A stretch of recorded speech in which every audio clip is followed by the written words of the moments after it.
strategy, we don't just get excited. And then if you went to a football game and they get in the huddle, and they're all excited, and they're all hyped up, and everybody, and then they break, and then they just go sit down.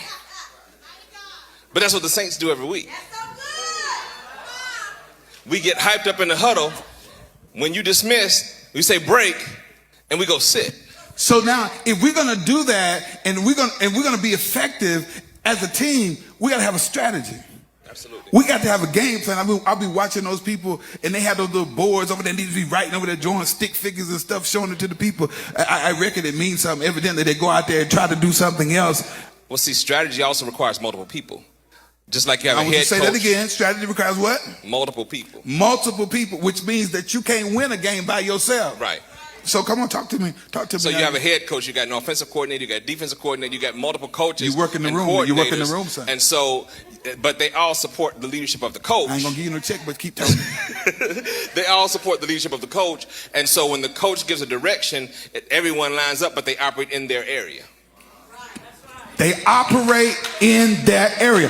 Our problem with the local church is that we have everybody just coming to church, but we don't put people in areas that they have an expertise in. They tell me that there is more than one coach. They have a defensive coach, a defensive coordinator, they have an offensive coordinator, they got a head coach.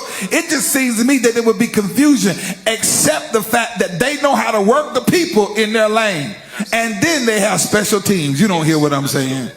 So you got one more statement to make to help me round this thing up. And where I'm going with it, I'm trying to get these people off the bench into the game.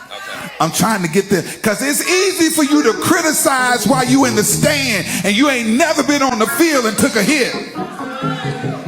Well, you know, Bishop, one thing about football, since we're talking about football. Come on, sir. Most football players don't have guaranteed contracts.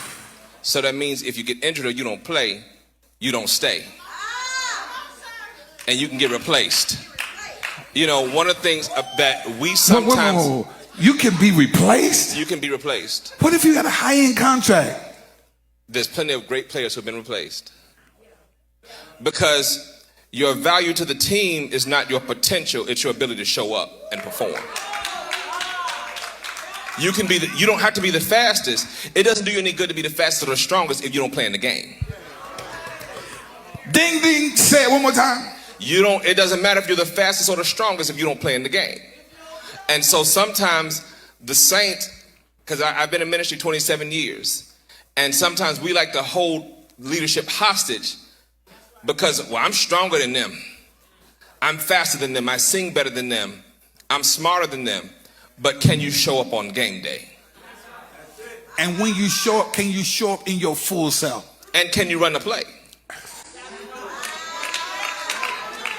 Because see, elevation comes after order. Wow. See, in Genesis, when God said, let there be, God wasn't just showing off his creative ability, he was establishing order.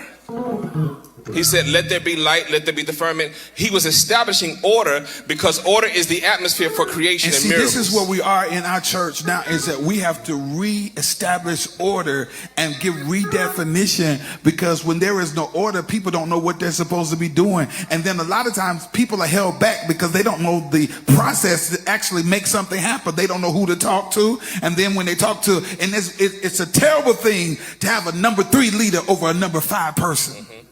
Because if you got a number 5 person, but the person that's over you is a number 3 leader, you'll never reach your potential, because the person over you can't get you to where you need to go. And so you stifle, not because you don't have the ability, you stifle because there's a wrong configuration with the leadership model. Absolutely.